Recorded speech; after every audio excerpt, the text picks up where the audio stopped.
everyone. So I'm going to start out with the lady right to my immediate left. इनका नाम है Dr. Sadia Ehsan Pal. She is a noted professor of obstetrics and gynecology. To her left is a gentleman called Furqan Kidwai. इनका healthcare relevance ये है that he knows the pharmaceutical business. He has an online pharmacy and he knows all about drugs and quality and availability issues and so forth. To my immediate right is Khairunisa Huda. Khairunisa Huda's expertise is, she is a health administrator. And she's on the front lines in a major emergency department. And so she will be able to give us insights from the other side. And then to her right is a noted celebrity. Inka naam hai Sayyid Adil Azhar. You will hear him every morning on Sama FM 107.4. He does the morning talk show, Sama Rise. And I love listening to him. If you haven't heard him, tune in and you won't regret it. So the session जो है हमारा, the purpose of this session was that, often हम लोग जो medical side से लोग आते हैं, we talk about telling you about diseases and about treatments and about educating you with the basic competence and basic professional knowledge. But we almost never talk about the actual process of delivering care and उसमें क्या pitfalls हैं और क्या ऐसी issues हैं which patients face from the other side, trying to access healthcare. There are cost issues, there are quality issues, there are access issues. And so the idea was to get people together from different branches of the healthcare system and then have a dialogue with members of the public such as yourselves. So मैं कुछ सवाल तैयार करके लाया हूँ. I'm going to ask a few questions each and then we'll open it up to the audience very soon. Okay, so I'm going to start with the doctor here apart from me, which is Dr. Sadia Pal. So, Dr. Sadia, aapka, because you are working with women and with labor issues and delivery, and it's something that is, given our population rate, birth rate, it's something that's very germane to our society. And you're very busy, and people in your specialty are very busy. Can you share with us what are some of the typical complaints or concerns that you hear from your patients about the way they access this care? Do you want me to speak in English or Urdu?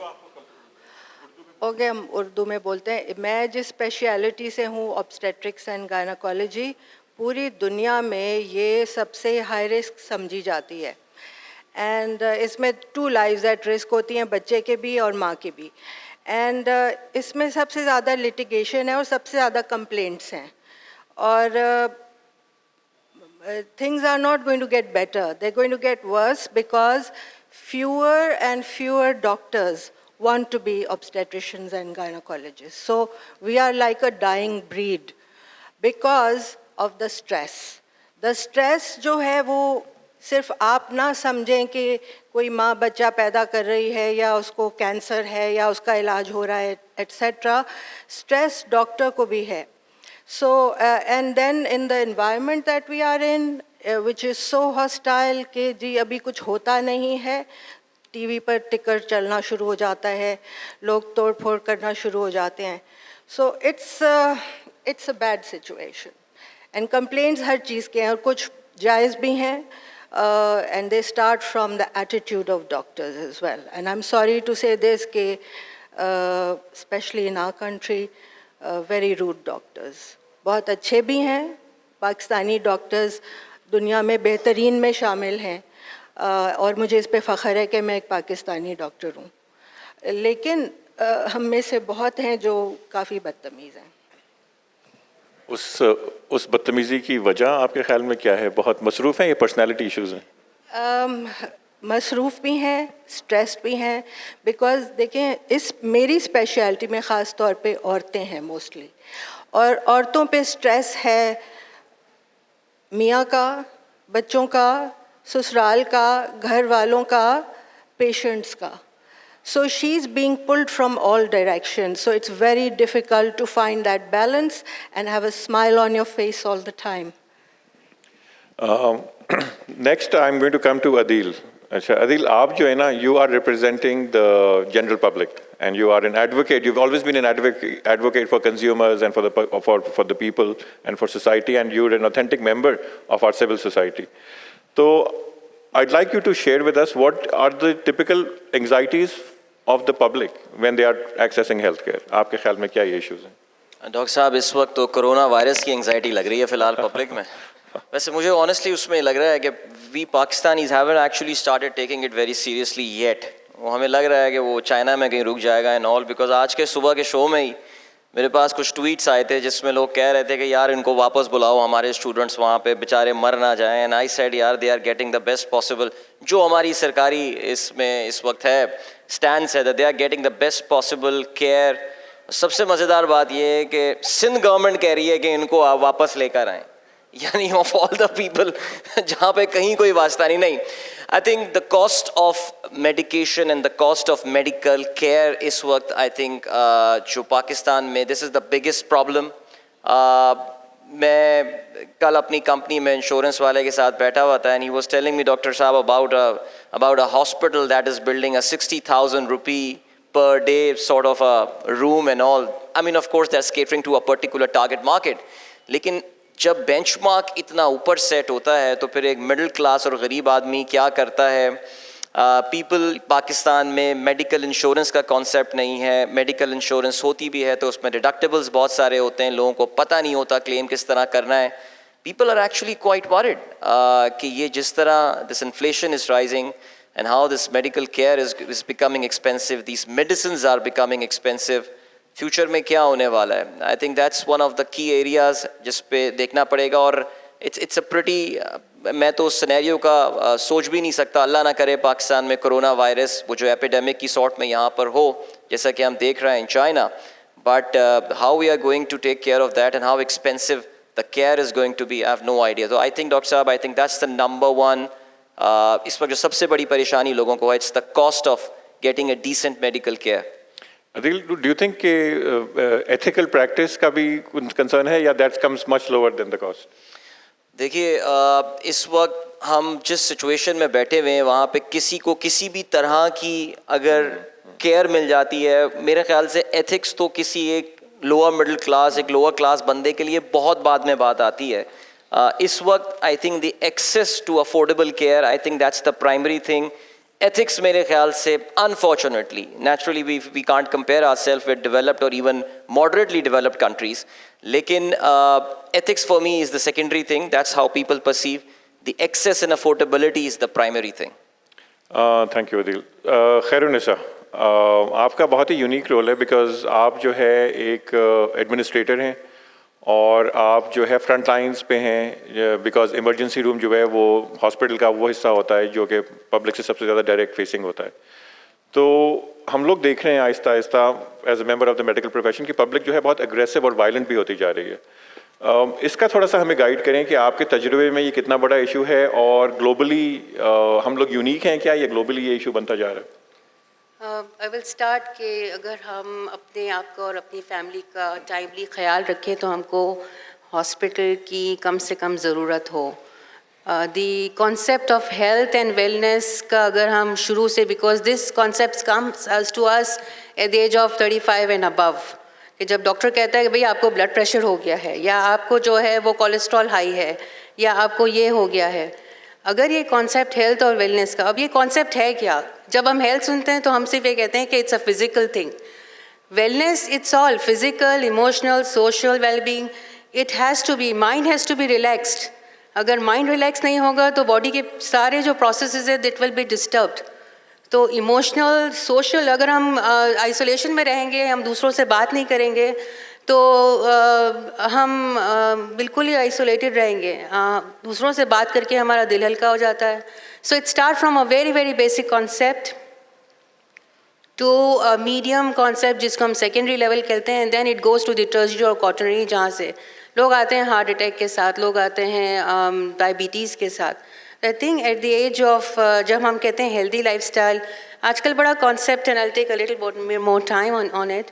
Early child development का बड़ा concept है बच्चों के अंदर, that focuses on brain development. अगर उसी concept के साथ साथ अगर हम हेल्थ और वेलनेस का भी कॉन्सेप्ट बच्चों में डाल दें from the age of 9 to 10, जब एडोलेसेंस एंड यूथ की तरफ जाते हैं, they will be able to develop a very healthy lifestyle. As far as emergency, leading emergency और ग्लोबली इमरजेंसी की आप बात करते हैं तो emergency itself is a unique operations. It's a chaotic environment. और सबसे बड़ा हमारे लिए चैलेंज एनवायरनमेंट ही होता है, बिकॉज जब पेशेंट्स आते हैं it's always their first time and our repeated times as a health professional. तो उसमें ये होता है कि communication is most challenging because whoever is entering the door of emergency or door of the hospital, he or she thinks that he is the most sickest patient. दूसरों का जो है वो ख्याल उस वक्त नहीं आता बिकॉज हम खुद इतने जो है वो पेन में होते हैं. तो उसके लिए हम ये यूज़ करते हैं कि हमारे पास एक मेजरमेंट स्केल है. हम बताते हैं कि भाई आप कितने सिक हैं और आपसे ज़्यादा कितने सिक हैं. बिकॉज बहुत दफ़ा ऐसा होता है बहुत सारे मरीज़ों को हम लेवल करते हैं from level 1 to level 5. Level 1 होते हैं जो बिल्कुल लाइफ थ्रेटनिंग है, खुदा न खास्ता एक्सीडेंट हो जाता है या सांस रुक जाती है, उनको हम लेवल 1 कहते हैं. फिर आता है लेवल 2 जिसमें क्रिटिकलिटी होती है. लेवल 3 होता है जिसको हम अर्जेंट कहते हैं कि भाई वो ऐसे मरीज़ हैं जिनको डायबिटीज़ भी है, हार्ट भी है, किडनी भी ख़राब है, बट ऐसा नहीं है कि उनको जो है वो फ़ौरन से they can wait for some time. फिर होते हैं वॉक इन. तो अगर ये वाली सारी चीज़ें जो है ना वो हमारे लिए एज अ हेल्थ प्रोफेशनल्स बहुत दफ़ा हमने कोशिश की कि हम एक्सप्लेन करें, बट उस वक्त किसी को बात समझ में नहीं आती because they are so panic into it. So these are some of the emergency का. दूसरा हमारा ये कि हम we work with within the environment is people, processes and equipments, accessories. तो वो एक secondary challenges होते हैं. So what's your experience with aggression from the public? Aggression का तो बहुत अच्छा because I'm a nurse by profession and it's been more than 20 years I've practiced.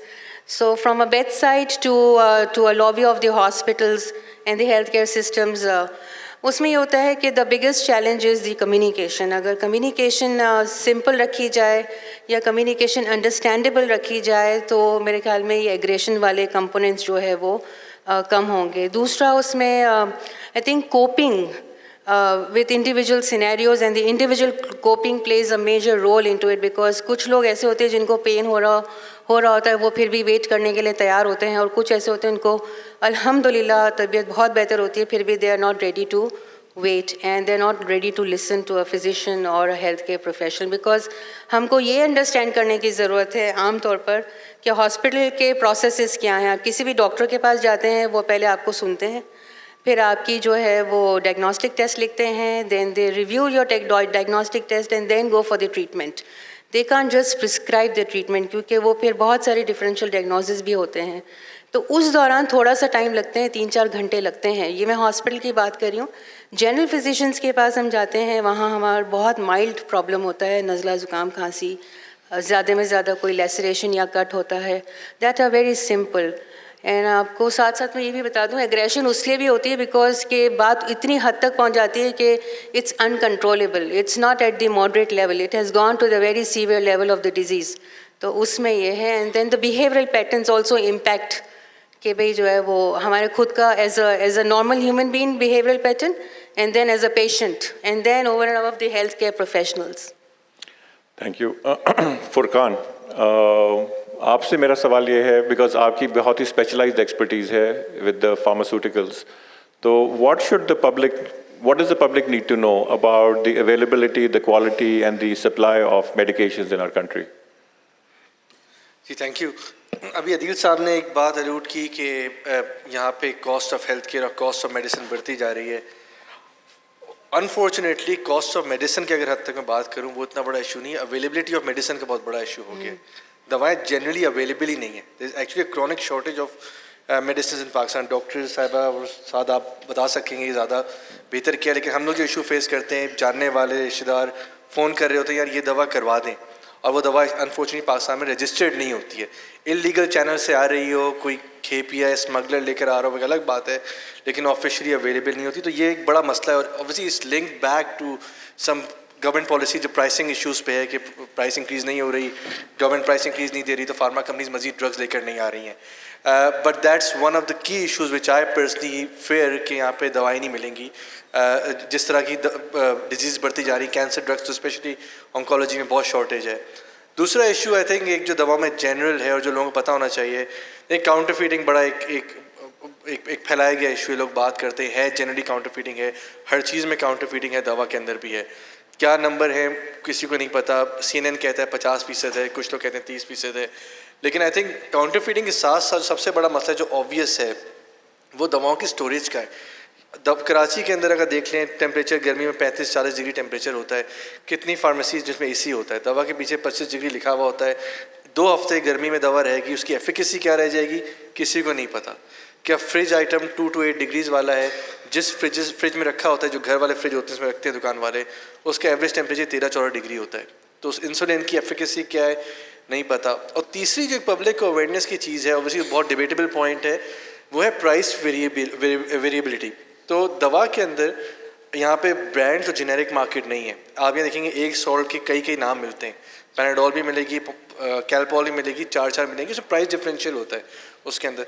तो लोगों को ऑब्वियसली यही नहीं पता होता कि there is potential cost saving. Now obviously you can argue कि one brand is superior to the other one, which I'm no one to actually comment on, but there is the fact the government has registered that particular brand and we take that as a baseline, तो उसमें लोगों की cost saving up to 70% तक हो जाती है। लेकिन लोगों को पता नहीं होता क्योंकि जो पर्चे पे लिखा होता है लोग वो जाके ले रहे होते हैं, या फार्मासिस्ट उस पर स्विच कर रहा होता है जिस पे उसको ज़्यादा कमीशन मिल रहा होता है। तो इस पर रेगुलेशन बहुत है। 1976 कानून ड्रग एक्ट जो है वो कंट्रोल करता है। इन्फोर्समेंट क्या है, कुछ भी इन्फोर्समेंट नहीं है इसके अंदर। और ये कराची में बहुत बड़ा इशू है पंजाब, क्योंकि ऑब्वियसली 18 अमेंडमेंट के बाद ये प्रोविंशियल इशू हो गया है, लेकिन इस across the board and Sindh is particularly acute a problem. We can take some questions from the audience. Ji, please. I think there's a mic.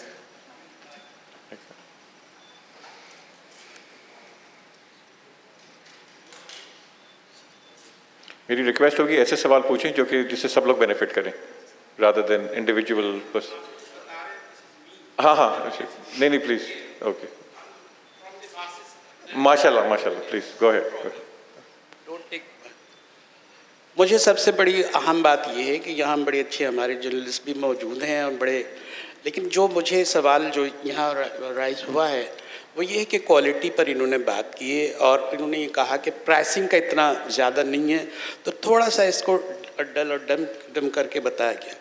देखिए, मैं बताता हूँ कि एक कैंसर की दवा ऐसी है जो पूरे इंपोर्ट की जाती है इंडिया से, उस पर पूरी लागत 7,000 रुपये आती है और ड्रग रेगुलेटरी अथॉरिटी की स्टैम्प के साथ वो 27,000 रुपये की बिकती है। और उसके साथ जो सप्लीमेंट्री जो मेडिसिन्स होती हैं वो भी काफ़ी कॉस्टली होती हैं। और ये एक छोटी सी मिसाल दी गई है। जब इसको आप एड्रेस नहीं करते, फार्मास्यूटिकल कंपनी वाले इस तरफ ध्यान नहीं देते हैं और इनके अंदर एक ऐसा माफिया मौजूद है जो मिला के ये भी पब्लिक के लिए ही कहा जा रहा है, वो इस तरफ ध्यान नहीं जाता। जब आप इतनी कॉस्टली दवाई कर देंगे, बाहर से लाएंगे, उसकी क्वालिटी भी ठीक नहीं होगी, तो इसका मतलब है कि मेडिसिन किलिंग द पेशेंट। बहुत इंपॉर्टेंट पॉइंट है, थैंक यू, बहुत इंपॉर्टेंट पॉइंट है। और ये I am going to ask Furqan, ये एक जेनेरिक इशू है कि दवाइयाँ बहुत महंगी हैं हमारे माशरे में भी, और जैसे आपने कहा कि इंपोर्ट से ज़्यादा उस पर 3 times प्राइस हो गई, बट इवन ग्लोबली तो जो बहुत ही लाइफ सेविंग मेडिसिन जो नई रिसर्च के बाद सारी सामने आ रही हैं, they are completely out of reach. So what is the future and how can this be controlled? I think this, देखिए, you have to, देखिए, बैड फार्मा की जो बात आती है वो उस पर I think is been a global issue. अब क्या कहते हैं, अमेरिका में पूरी एक प्रेसिडेंशियल कैंडिडेट कैंपेन चल रही है ऑन इंसुलिन माफिया के ऊपर, वो एक अलग मसला है। प्रॉब्लम यहाँ पे पाकिस्तान में क्या है, देखिए, जो MRP लिखी होती है दवा के पीछे वो मैक्सिमम रिटेल प्राइस होती है। एक फार्मा कंपनी को, और मैं फार्मा कंपनी नहीं हूँ तो I am very agnostic on this point, एक फार्मा कंपनी को पाकिस्तान में ड्रग लाने के लिए एक प्रोसेस से गुजरना पड़ता है जो ड्रैप के साथ होता है, drug regulatory authority of Pakistan के साथ एक प्रोसेस होता है जो तकरीबन 1.5 से 2 साल लग जाते हैं हमारी ब्यूरोक्रेसी के शफल करते हुए। उसमें एसेंशियली आखिर में रजिस्ट्रेशन के बाद जो लड़ाई होती है वो होती है प्राइस क्या होगी। कंपनी कहती है इतनी कॉस्ट चाहिए, इतना हमको मुनाफा रखना है, इतनी ड्यूटीज़ पड़ेंगी, ये हमारी लैंडिंग कॉस्ट से मुनाफा इतना होगा, इतने का बेचेंगे। ड्रग रेगुलेटरी अथॉरिटी कहती है जी आधी प्राइस से बेचें, पब्लिक को फ़ायदा करना है। अब हर फार्मा कंपनी के अंदर, चाहे वो नोवार्टिस हो चाहे GSK हो, एक एक्सेस टू मेडिसिन प्रोग्राम होता है जो सब्सिडाइज कर देते हैं गरीब ममालिक के लिए, वो एक अलग चीज़ है। लेकिन in a nutshell they are businesses. तो अगर उनके पास ग्लोबल प्रोडक्शन 1000 टैबलेट की है मिसाल के तौर पर, तो वो कहाँ बेचेंगे? उनका काम है, एज अ फार्मा कंपनी है बात कर रहा हूँ, जो मैन्युफैक्चरर हैं इन चीज़ों की, जिन्होंने 15 साल रिसर्च करके दवा बनाई है। और ऑन्कोलॉजी ड्रग्स में कैंसर पे बहुत बड़ा इशू एक्चुअली पाकिस्तान में अवेलेबल नहीं है। एक दवा अवेलेबल हुई थी, कैंसर की नहीं थी, हेपेटाइटिस की थी, सोवाल्डी नाम था, सब्सिडाइज रेट पे कंपनी लेकर आई थी, जेनेरिक अलाउ हो गया, बन गया, कंपनी ऐसे निकल गई। तो आपकी जो बात है वो अगर एक बिजनेस के पॉइंट ऑफ व्यू से देखा जाए, जो फार्मा कंपनी फंडामेंटली है वो प्राइस देखती है, प्राइस अगर मिलती नहीं है तो नहीं आती। इंडिया एक क्लासिक मिसाल है इसके अंदर कि 2008 के अंदर उनकी भी एग्जैक्टली यही रिजीम थी। ये सारे 1948 के ड्रग एक्ट से हम लोग कॉमन लॉ में चल रहे थे, 76 में हम लोग का अमेंड हो गया था, इंडिया का अमेंड 2006 में हुआ था। उनकी भी यही मसला था, ड्रग नहीं आ रहे थे, जेनेरिक बन रहे थे इंटरनली, लेकिन R&D ऑब्वियसली नहीं हो रही थी। तो उन्होंने क्या किया, उन्होंने टॉप 200 दवाइयों की प्राइस को कंट्रोल कर दिया और उन्होंने कहा कि हर 2 साल बाद इन्फ्लेशन से लिंक इंक्रीज़ मिलेगा इसके अंदर, यानी महंगाई लिंक इंक्रीज़ होगा। पाकिस्तान के अंदर और बकिया जो है 200 के अलावा, जो 200 टॉप लाइफ सेविंग मेडिसिन जिसको बोलते हैं, उसके अलावा उन्होंने कहा कि मेडिसिन मार्केट ठीक है। और ओवरऑल जो रिसर्च कहती है, this is again research which I public research, जो मैं कोट नहीं कर रहा हूँ, कि overall cost of drugs have come down by 28% in India. Competition बढ़ा, लोग आना शुरू हुए, कम आ गया। इसमें गवर्नमेंट रेगुलेशन का भी रोल है कुछ? रेगुलेटरी अथॉरिटी का रोल है। और ये बड़ी जो कंपनियां हैं फार्मास्यूटिकल्स, एक अपना ख़ास उनका एक अंदाज है और ये बिल्कुल स्टैम्प्ड है ये चीज़ें कि वहाँ ऐसा होता है और आती हैं दवाइयाँ, मिलती नहीं हैं, लोग तड़प रहे हैं, मर रहे हैं और दवाइयों से मर रहे हैं। और ये लोग जो आर्ग्यू करते हैं, इस तरह करते हैं कि ये कोई इतना मसला नहीं है, ये तो मार्केट, दुनिया में अगर कोई मर रहा है और कोई किलर है तो हम भी कि वी आर किलर्स, ये पैरल एग्जाम्पल नहीं चलती। आप अपने आप को फेस करें, आप ये बताएं कि पाकिस्तान में क्या हो रहा है। Well said, well said. Next question, any other? जी प्लीज, ये पीछे the lady at the back, कोई माइक ले जाएं।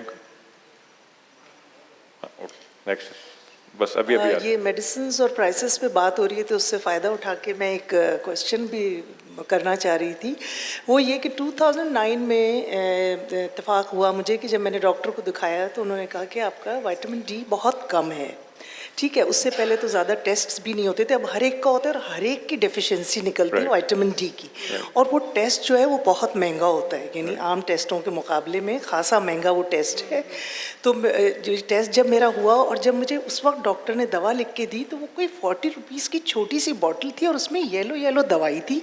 तो मैंने डॉक्टर से कहा, डॉक्टर साहब टेस्ट तो इतना महंगा हुआ है पर दवाई तो बड़ी सस्ती है। चले ठीक है, ये तो बड़ी अच्छी बात है। आज वो दवा ढूंढे से नहीं मिलती। आप हर डॉक्टर, उसके बाद मैंने 10 डॉक्टर चेंज किए ऑर्थोपेड, मुझे ज़ाहिर एज के साथ रिलेशंस, दूसरी मेरी बड़ी प्रॉब्लम्स उसकी बीमारियों की, तो पता चला जी वो तो 100 रुपये की एक टैबलेट, 150 रुपये की एक टैबलेट, फला ये सारी इम्पोर्टेड भर गई विटामिन डी। तो आखिर वो छोटी सी 40 रुपीज़ वाली बॉटल कहाँ है? इसको कोई क्या आप लोगों का कोई रूल है, रेगुलेशन है, क्या है ये? नहीं, आई थिंक इम्पोर्टेंट पॉइंट है, जैसे इन्होंने कहा फुरकान है कि ये बिजनेस एलिमेंट है इसके अंदर, जिसमें ज़ाहिर प्रॉफिटेरिंग भी हो रही है। हर सेकंड आदमी जो है उसको deficiency vitamin D. Let's come to the next question. I think Aamir इधर सामने सवाल है। बेटा एक सेकंड, ये इधर ले, माइक आ रहा है। अगर आप कमेंट अलाउ जी बिल्कुल। अदील साहब ने फरमाया था और बहुत सही फरमाया था कि माइक पास कर लें। बुनियादी मसला हमारा एक कॉस्ट का है दवाइयों की, मगर आपने ये भी फरमाया कि ethics is not an issue, ethical practice is not an issue for the lower तबके के लिए नहीं है। हाँ, ये लग्जरी है for the higher classes. It is because of unethical practices, it is because of malpractices, it is because of dishonesty, because of unprofessionalism that prices go up. Hoarding जो होती है और सब चीज़ें, वो ethics is not a luxury that we keep away कि भाई ठीक है जब हम उतने वहाँ पहुँचेंगे तो ethics भी हमारे पास आनी चाहिए। गरीब तबका जो और जो अनपढ़ तबका है वो भी उतनी ही इंसानियत का उसका हकदार है जितना कि एक अमीर आदमी है। Well sir. ये पीछे gentleman right at the back. जी, ये डॉक्टर साहब मेरा ये सवाल है कि इस वक्त कराची में जो इन्वायरमेंटल पोल्यूशन है ना, तो उसमें जो हमारे पोल्यूशन में ऐसे माइक्रो ऑर्गेनिज्म मौजूद हैं कि अगर हम सिगरेट, पान, गुटखा कुछ भी नहीं खाते ना, फिर भी हमें कैंसर हो सकता है ना। तो यानी एनवायरनमेंट में वो माइक्रो ऑर्गेनिज्म जो हेयर से भी शायद बहुत छोटा है, वो कराची में मौजूद है। अच्छा, उसका मैं बिल्कुल, बहुत इंपॉर्टेंट पॉइंट है आपका। सॉरी, आप बात पूरी करें। तो मतलब ये medical professional, why not you force government के पोल्यूशन को कंट्रोल करें? सो ये आपका बहुत अच्छा पॉइंट है। Actually this is a global crisis, Karachi is not unique unfortunately. और पूरी दुनिया में इस वक्त बहुत सारा केमिकल कंटेमिनेशन, माइक्रो प्लास्टिक्स और इस तरह की चीज़ें बिल्कुल हमारे सिस्टम में, हमारी बॉडीज़ में घुस चुकी हैं through various things like technologies and new products and Teflon coating of our cookware and so forth.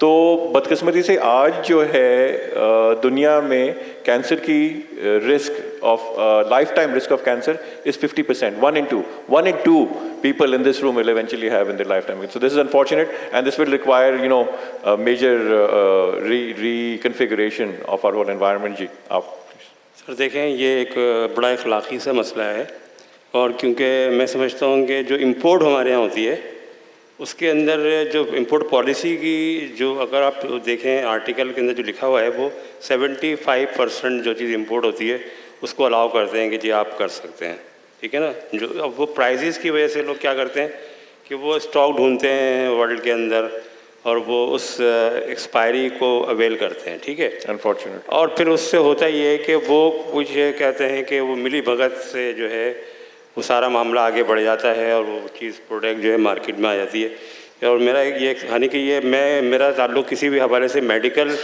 से नहीं है। आपका सवाल है? मैं एक शहरी की हैसियत से मेरी ऑब्जर्वेशन है अराउंड जो मेरा अराउंड जो कुछ मैं देखता हूँ और मैं सुनता हूँ, क्योंकि पढ़ता भी हूँ अखबारात में, तो जो प्रॉब्लम्स जो होती हैं तो उस हवाले से मैं ये देखता हूँ कि जो पॉलिसी बनाने वाले तो एक पॉलिसी बनाते हैं कि भाई 75% को अगर अलाउ कर रहे हैं आप तो 75% को ही करें आप। ऐसा तो नहीं कि 60% पे कोई आ रहा है तो आप उसको भी अलाउ कर दें।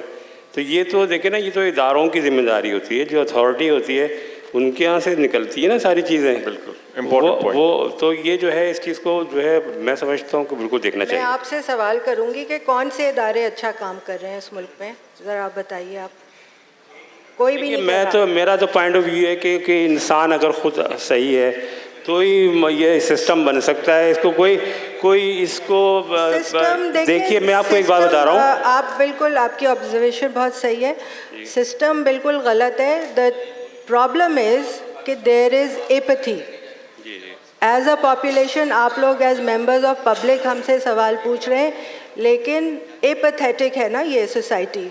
हम कराची वाले 70% टैक्स देते हैं, हमें क्या मिलता है? हमें हेल्थ मिलती है? हाँ, हमें नहीं मिलती है ना। हमारे जो बेसिक ह्यूमन राइट्स हैं वो हमें नहीं मिल रहे। कौन खड़ा हुआ है, किसने धरना दिया है हेल्थ के लिए, मुझे बताइए। इस कराची से कोई खड़ा हुआ है कि हमें हेल्थ केयर मुफ्त मिलनी चाहिए, हमें दवाएं मुफ्त मिलनी चाहिए? हुकूमत के हस्पतालों में हमारे प्राइम मिनिस्टर से लेके हर कोई हमारे हुकूमत के हस्पतालों में अपना इलाज करवाएं, वो इंग्लैंड और अमेरिका और इधर उधर नहीं जाएं। ऐसा होता है? किसी ने किया है ये? तो अगर नहीं किया है, और कौन खड़ा हुआ है ये कहने के लिए कि जी हमें इतनी सारी दवाएं क्यों लिख के दे दी डॉक्टर ने, जो डॉक्टर आमिर कह रहे हैं कि इतनी सारी क्यों दे दी, मुझे तो कोई दवा की ज़रूरत नहीं थी। हाँ, हम अगर दवा नहीं लिखते, हमसे लड़ते हैं पेशेंट्स कि आपने हमसे फ़ीस ले ली और मुझे कोई दवा भी नहीं लिख कर दी। तो ये हमारा माइंडसेट है जी पाकिस्तानियों का, ये हमारा अपना कसूर है। हम गलत चीज़ों पे आंख नीचे करके आगे चले जाते हैं, हम कंप्लेन नहीं करते, हम अपने हकूक़ नहीं मांगते। तो फॉल्ट कुछ हमारा भी है। सिर्फ हुकूमत को ब्लेम करना वो तो खाए जा रही है, सिंध हुकूमत तो खाए जा रही है ख़ास तौर पे। तो वो हमें क्या मिल रहा है? हम कराची वाले टूटी फूटी सड़कें, अनहाइजीनिक कंडीशंस, गटर्स ओवरफ्लोइंग। आप कोरोना वायरस से क्यों डर रहे हैं जी? क्यों डर रहे हैं आप? हमारे पास कोई कम जरासीम है यहाँ इस कराची में? नहीं, मुझे तो सिर्फ कोरोना वायरस कुछ भी नहीं करेगा। नहीं, कोरोना वायरस तो भाग सकता है यहाँ से खुद देख के जो हालात हैं।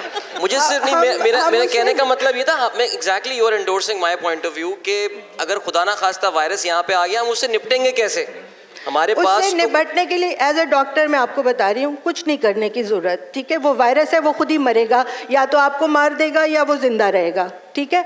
As simple as that, like all viruses. आपके कहने पे चांस ले लेते हैं जी। There's a question right here in front. जी. My question is for Dr. Sadia. So I studied medicine, and what I noticed was that men, like especially the boys, they're not encouraged to do night shifts during gynae calls. They're not encouraged to be in the delivery room. Men are not allowed in the delivery room in most places. So how does that impact like their understanding of women's health issues? Because like recently I asked a few married men whether they even know what menopause is, and no one knew that. So how does that impact, you know, the health of women and care, health care? Actually आपकी बहुत अच्छी observation है, इसलिए कि हम ये इसमें हमारा टीचर्स का कसूर है. देर आर गायनाकोलॉजिस्ट जो प्रोफेसर जिनके यूनिट्स में मेल गायनाकोलॉजिस्ट बन रहे हैं, दे आर इनकरेज्ड, तो there is a way. But हमारा प्रॉब्लम है कि हमारी ज़्यादातर फीमेल जो पेशेंट्स होती हैं वो नहीं पसंद करती कि कोई मेल उनको एग्ज़ामिन करे या इवन बी प्रेजेंट. लेकिन आप हैरान होंगी, लेकिन थोड़े एफर्ट की ज़रूरत होती है. इजाज़त लेके बहुत औरतें इजाज़त दे देती हैं. अगर उनसे इजाज़त लेके किसी मेल स्टूडेंट को या मेल डॉक्टर को शामिल किया जाए मुआयने में या उनकी मैनेजमेंट में, तो ऐसा होता है.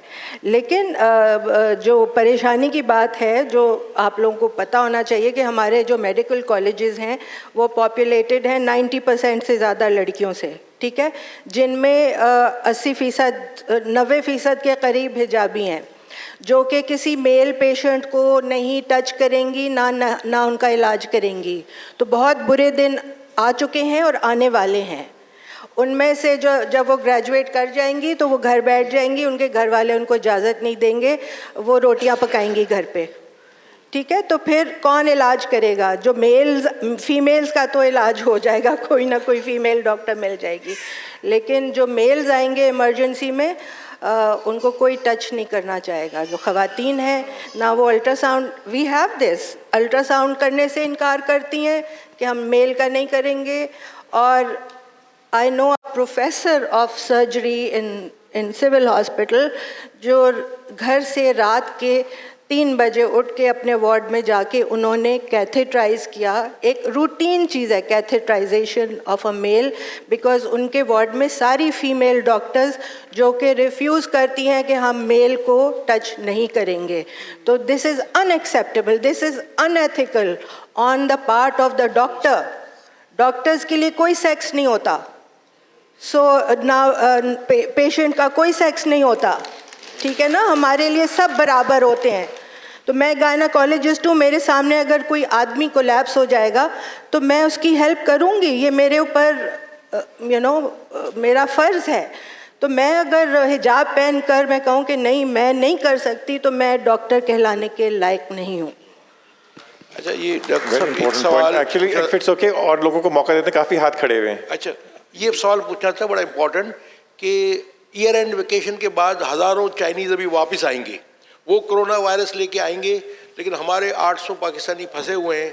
तो उन चाइनीज़ को नहीं रोक रहे, लेकिन पाकिस्तानियों को वापस नहीं ला रहे ना. वो तो खैर ये तो बड़ा कॉम्प्लिकेटेड सवाल है. अच्छा, पीछे आपका सवाल था, the lady right in the back. जी, इन द नहीं राइट इन द बैक, ये वो ये हाथ उठा रही है ना. Will come next to you. Hello, I don't have a question, I just have something to share. Me being a patient, being in Pakistan, being a female patient, having gynecological issues, going to female gynecologist, I've been traumatized over the years. I've been to female gynecologist, I've been judged. Before I was married, I was always asked if I was married, if I was not married. If I had sexual relations, I was being,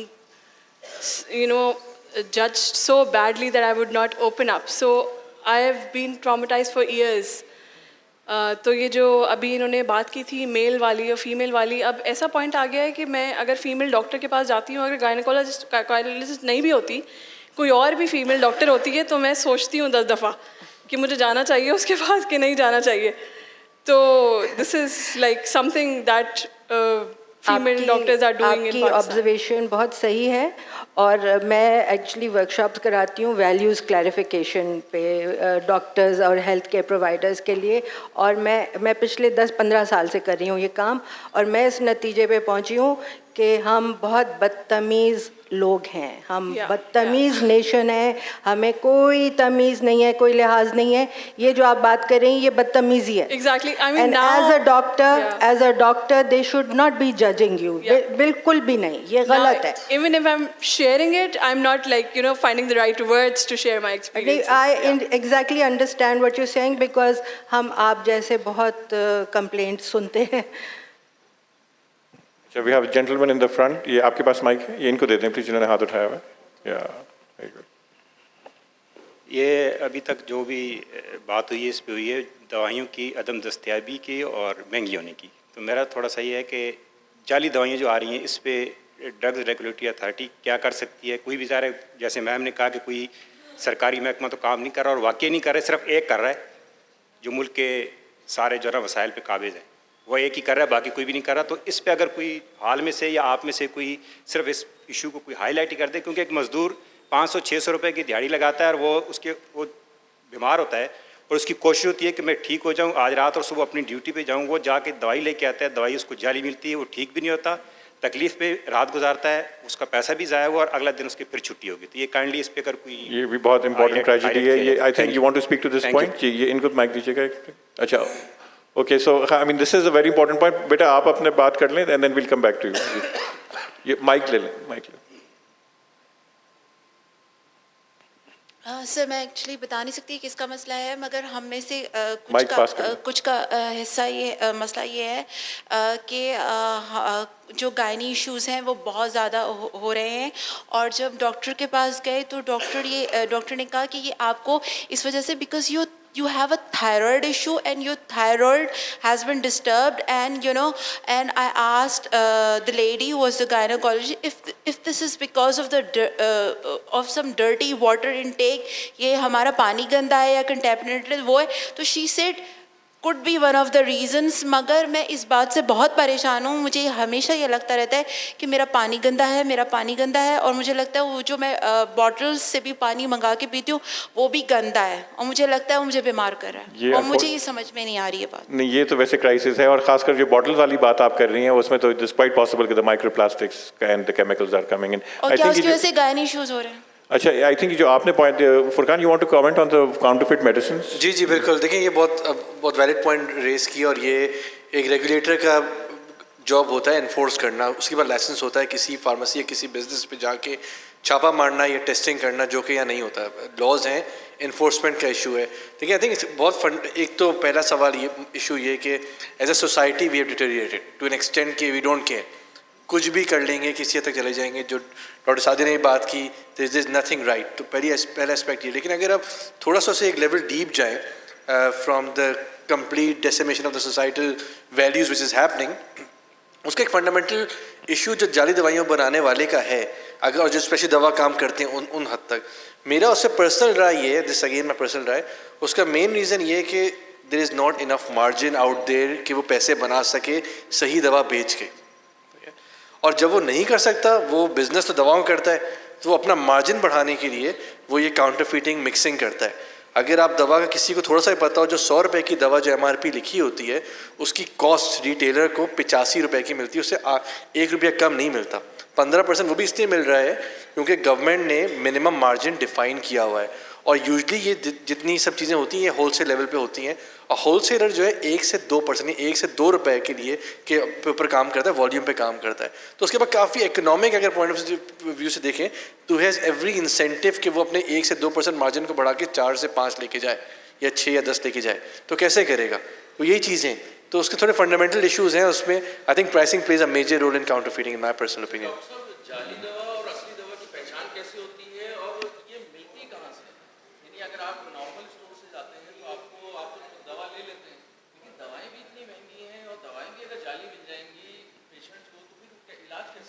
बिल्कुल आपकी बात से ये किसी को नहीं पता, because आप जो रेस्टोरेंट में जाते हैं, आप गधे का गोश्त खा रहे हैं कि आप बकरे का गोश्त, किसी को कुछ नहीं पता, किसी को कुछ नहीं पता। ये तो बहुत डॉक्टर साहब, इसमें मैं सिर्फ फुरकान से सिर्फ मैं जानना चाहूँगा, Furqan, then how will you ensure the sustainability of pharmaceutical industry if everyone is working on such thin margins? ये सर्वाइव कैसे करेगा ये बिजनेस? बिल्कुल, this is a chronic issue and as I mention earlier on, I personally I am fearful of chronic shortage of medicine in Pakistan. ये बढ़ती जाएगी क्योंकि as a business अगर मैं फार्मास्यूटिकल, मैं GSK अगर हूँ तो मेरे पास कोई इंसेंटिव नहीं है पाकिस्तान में दवा लाने का। वैक्सीन की शॉर्टेज क्यों है? मेरे अपने बच्चों को कुछ वैक्सीन नहीं लगी है, वो बाहर जाता हूँ तो लगवा लेता हूँ वरना नहीं लगती क्योंकि अवेलेबल नहीं है। तो मैंने किसी से पूछा, किसी कंपनी के अंदर किसी हायर अप से, क्यों नहीं है? उन्होंने कहा वैक्सीन देखें ग्लोबली लाइव वायरस होता है, ये कम बनती हैं, एलोकेशन होती है उसकी वैक्सीन की, एक होता है आप कहते हैं भाई एक हर एक को देना है, इक्वल डिस्ट्रीब्यूशन होती है। देन द सेकंड एस्पेक्ट, उसमें पाकिस्तान को जो मिल जाती है EPI के तहत मिल जाती है। सेकंड इशू होता है फ्रॉम बिजनेस परस्पेक्टिव, यहाँ प्राइसेस ही नहीं मिलती, so there is no economic incentive for the business to bring medicines. In my opinion, I think the government should actually let go of pricing. ये आखिरी price increase 2001 में हुआ था। 2001 में price increase हुआ था, ऑफिशियल जो प्राइस इंक्रीज हुआ था, उसके बाद से 19 साल हो गए प्राइस इंक्रीज नहीं हुआ। फार्मा कंपनीज ने हार्डशिप केसेस पे इंडिविजुअली जाके दवाएं अप्रूव कराई हैं। करप्शन भी होता है उसके अंदर, दवा अप्रूव कराने तरीके भी होते हैं, वो हुआ है। लेकिन अगर प्राइस इंक्रीज नहीं हुआ, 19 साल में इन्फ्लेशन आपकी 200% बढ़ चुकी है, तो there is no incentive from business to do it, right? Okay, we have to wrap it up. मैं जो है सेशन, अच्छा चलें एक आखिरी सवाल ले लेते हैं। वो पीछे बेटा पीछे ले जाइएगा जिन्होंने हाथ उठाया हुआ है।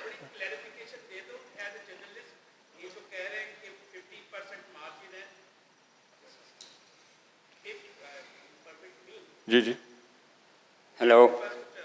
अच्छा पहले उनका सवाल सुन लेते हैं, then will come to you. अच्छा आप सवाल कर लें। हाँ।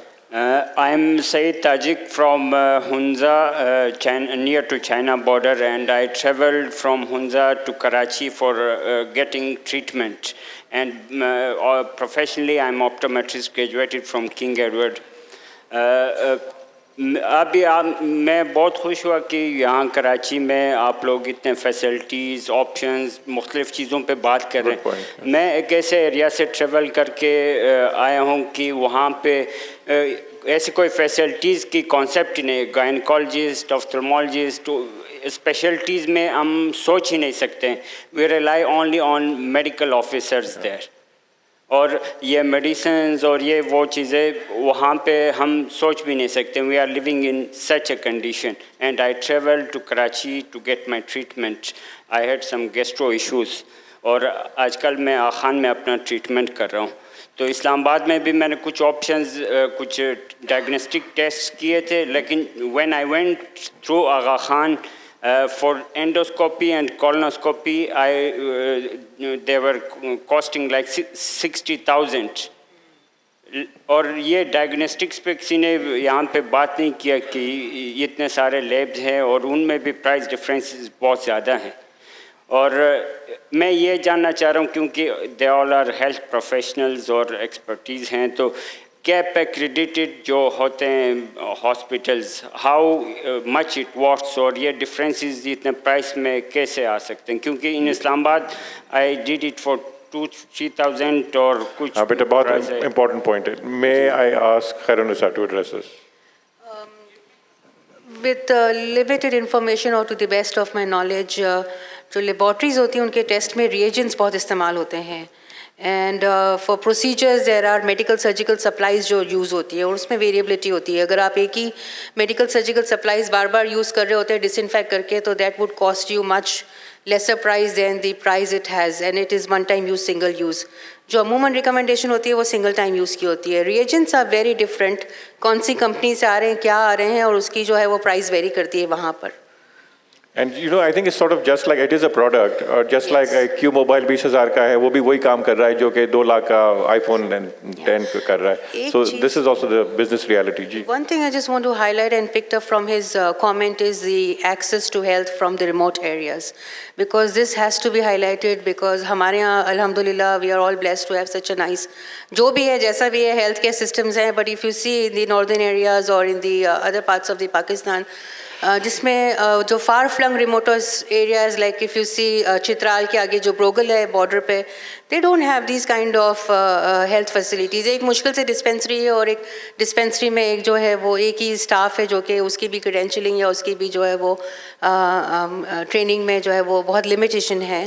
I think we need to highlight from this forum that access to healthcare for the remote areas, and अगर LHVs हैं, बहुत सारे healthcare workers भी हैं जो घरों पे जाते हैं. Maternal and child health का एक basic concept है हमारे पास, but 100% vaccination भी नहीं है. And then the other problems coming up with mental health issues, I think उसके लिए भी बहुत ज़्यादा जो है वो it starts from anxiety, depression and goes up to a higher level of suicide and everything. So अगर आप पाकिस्तान के statistics देखें तो उसमें I think basics को हम अगर थोड़ा सा align करना चाहें और कर लें तो बहुत सारे issues हमारे sort out हो सकते हैं. I just want to highlight one point which she was talking about thyroid का issue. And then other lady was talking about vitamin D. I think micronutrients, अगर आप पाकिस्तान का statistics देख लें WHO पे जाके, there are a lot of health indicators जहाँ पे maternal mortality वगैरह तो सब ठीक है, but I think adolescents के अंदर micronutrients deficiency is highlighted. उसमें anemia जो खून की कमी होती है और vitamin D और डॉक्टर साहब भी बता सकते हैं vitamin B12 minerals की vitamins की बहुत कमी है. अगर उस वक्त ये settle हो जाए और dietary पे हम ज़रा diet पे ज़रा ख्याल रख लें, वेजिटेबल्स फ्रूट ज़रूरी नहीं है हाई फाई महंगी अशिया ही खाएँ, उसके अंदर ज़रा वेज एंड मीन्स दाल है, तो उसको अगर हम थोड़ा सा और प्रोपोगेट करें और आप जैसे शोज़ करते हैं उसमें डाइटरी हैबिट्स पे या हेल्दी लाइफस्टाइल पे, I would again come back and back again to healthy lifestyle कि अगर वो करें तो आई थिंक हमारी जो नेक्स्ट डिकेड आने वाली है, हमें जो नेक्स्ट जनरेशन आने वाली है, they would be better then us what we are today. We will have जी import duty की बात आप कर रहे थे. आप कंसाइसली बात करता हूँ मैं, क्योंकि आपका टाइम भी बड़ा कीमती है. लेकिन मैं ये देख रहा हूँ कि हैरत अंगेज़ तौर पर जो है हमारे नुमाइंदे हैं यहाँ बड़ी क्लियर बात कर रहे हैं, लेकिन 15% जो है वो 21 साल से बढ़ी नहीं कीमत.